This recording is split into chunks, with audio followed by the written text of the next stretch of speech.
بسم اللہ الرحمن الرحیم۔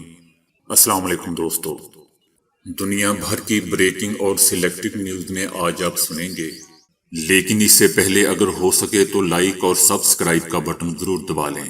شکریہ۔ طالبان نے بھارت کے ساتھ رابطوں کے متعلق خبروں کی تردید کر دی ہے۔ بھارت کے ساتھ کوئی روابط یا ملاقات نہیں ہوئی ہے۔ طالبان نے کہا کہ شاید کسی خاص مقصد کے لیے یہ خبر پھیلائی گئی ہے۔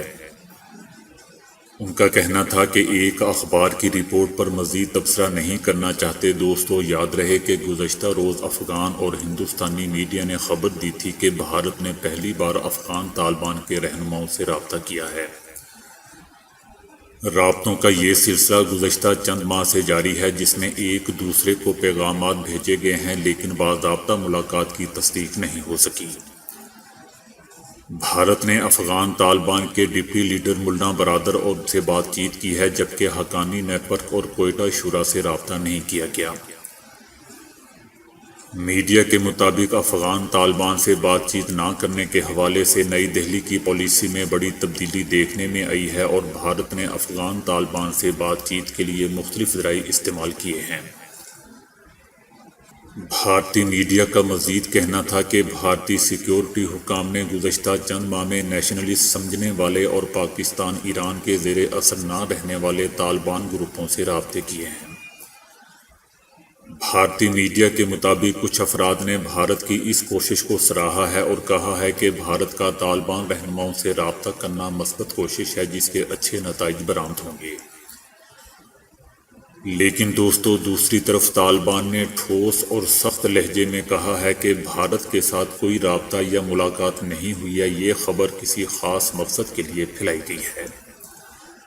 ہم کسی ایک میڈیا کی رپورٹ پر مزید تبصرہ نہیں کرنا چاہتے۔ روشنیوں کا شہر کراچی آج دنیا کے ناقابل رہائش شہروں کی فہرست میں شامل کر دیا گیا ہے۔ اکانومسٹ انٹیلی جنس یونٹ نے دنیا کے قابل رہائش اور ناقابل رہائش شہروں کی فہرست شائع کر دی ہے، جس میں شہر کراچی کا شمار بدترین شہروں کی فہرست میں پہلے 10 نمبروں پر کیا گیا ہے۔ اکانومسٹ انٹیلی جنس یونٹ کی تازہ رپورٹ نے کراچی ناقابل رہائش شہروں کی لسٹ میں 7ویں نمبر پر رکھا ہے، جبکہ درجہ بندی میں کراچی کا شمار خانہ جنگی اور قدرتی آفات سے متاثر ہونے والے شہروں کے ساتھ کیا گیا ہے۔ رپورٹ میں بتایا گیا ہے کہ کراچی میں استحکام، صحت عامہ، ماحولیات، تعلیم اور انفراسٹرکچر کی صورتحال اس قدر خراب ہو چکی ہے کہ اس کا شمار دنیا کے ناقابل رہائش شہروں کی ٹاپ 10 فہرست میں کیا گیا ہے۔ دلچسپ بات دوستو یہ ہے کہ بدترین قرار دیے گئے شہروں کی فہرست میں کراچی سے اوپر جگہ بنانے والے 6 کے 6 شہر تمام خانہ جنگی اور گروہی تصادم کی وجہ سے اس فہرست میں شامل ہوئے ہیں۔ رہائش کے لیے بدترین شہروں کی فہرست میں شام کا شہر دمشق، نائجیریا کا لاگوس، بنگلہ دیش کا ڈھاکہ، لیبیا کا طرابلس، زمبابوے کا ہرارے وغیرہ شامل ہیں۔ چائنا نے امریکی سینٹ میں منظور شدہ بل کو مسترد کر دیا ہے، کہا کہ بل چائنا کے معاشی اور فوجی عزائم کے خلاف ہے۔ امریکہ کا چین کو دشمن تصور کرنا قابل مذمت ہے۔ امریکہ کسی طرح ٹیکنالوجی میں ترقی کرتا ہے، یہ اس کا اندرونی معاملہ ہے۔ تاہم امریکہ کی جانب سے چین کو دشمن تصور کرنا دماغ کی خرابی ہے۔ امریکی بل سرد لڑائی والی ذہنیت اور نظریاتی تعصب سے بھرا ہوا ہے۔ امریکہ کے لیے سب سے بڑا خطرہ دوسرے ممالک نہیں بلکہ وہ خود ہے۔ بیان میں مزید کہا گیا کہ چائنا نے ہمیشہ پرامن ترقی کا راستہ اختیار کیا اور اسی راستے پر گامزن رہے گا۔ گزشتہ روز ٹیکنالوجی کے میدان میں چائنا کا مقابلہ کرنے کے لیے دوستو امریکی سینٹ نے $190 ارب کے پیکج کی منظوری دی تھی۔ بل 32 کے مقابلے میں 68 ووٹوں سے منظور کیا گیا تھا۔ بل پر امریکی صدر جو بائیڈن کا کہنا تھا کہ ہم 21ویں صدی کو جیتنے کے مقابلے میں ہیں اور اب ہم واپس نہیں جا سکتے۔ اقوام متحدہ کا کہنا ہے کہ سندھ میں 52% بچے اور 58% لڑکیاں اسکول نہیں جاتی۔ سندھ کے school education and literacy department نے Sindh technical assistant for development in education program کا افتتاح کیا ہے، جس کی مالی امداد یورپی یونین کے ذریعے 6.8 ملین اقوام متحدہ کی حمایت سے حاصل کی گئی۔ پروگرام کا مقصد پاکستان کے جنوبی مشرقی صوبہ سندھ میں رہنے والی لڑکیوں اور لڑکوں کو معیاری تعلیم تک رسائی حاصل کرنا اور اعلیٰ تعلیم، پیشہ ورانہ تربیت اور روزگار میں منتقل ہونے کے لیے ان مہارتوں کو حاصل کرنے میں مدد فراہم کرنا ہے۔ پاکستان میں اقوام متحدہ کی نمائندہ ایڈا گرما نے کہا کہ ہم اس شراکت داری کو جاری رکھنے پر خوشی محسوس کرتے ہیں۔ ہر لڑکی اور لڑکے کو تعلیم حاصل کرنے کا حق ہے۔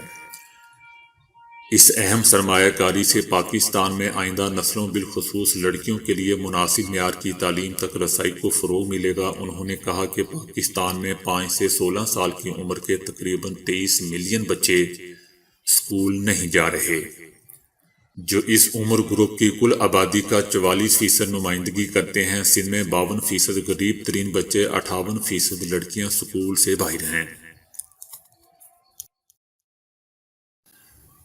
انشورنس اسکیم سے ملنے والا پیسہ حاصل کرنے کے لیے اپنے ہی بیٹوں کو ڈبونے والے امریکی ریاست کیلیفورنیا کے ایک شخص کو 200 سال سے زیادہ قید کی سزا سنا دی گئی۔ اس شخص کو یہ سزا اس لیے دی گئی ہے تاکہ کوئی بھی آئندہ انشورنس پالیسیوں سے فائدہ اٹھانے کے لیے کسی کو مارنے کی کوشش نہ کرے۔ 45 سالہ شخص 2015 میں اپنی سابقہ اہلیہ اور 2 بیٹوں کے ہمراہ کار میں سوار لاس اینجلس میں سمندر کے قریب سے گزر رہا تھا کہ انہوں نے جان بوجھ کر کار کو سمندر میں گرا دیا، جس سے 8 اور 13 سال کے دونوں بیٹے ڈوب گئے، جبکہ ان کے سابقہ اہلیہ روا دیاب کو ایک ماہی گیر نے بچا لیا۔ یہ شخص خود ڈرائیونگ سیٹ کی کھڑکی سے باہر نکلا اور تیر کر گودی کی سیڑھی تک پہنچ کر فرار ہو گیا۔ بعد میں اس نے 2 مختلف کمپنیوں کی انشورنس پالیسیوں کے ذریعے $260,000 سے زیادہ پیسہ حاصل کیا۔ اس حوالے سے حکام کا کہنا ہے کہ اس شخص نے زیادہ تر رقم مصر منتقل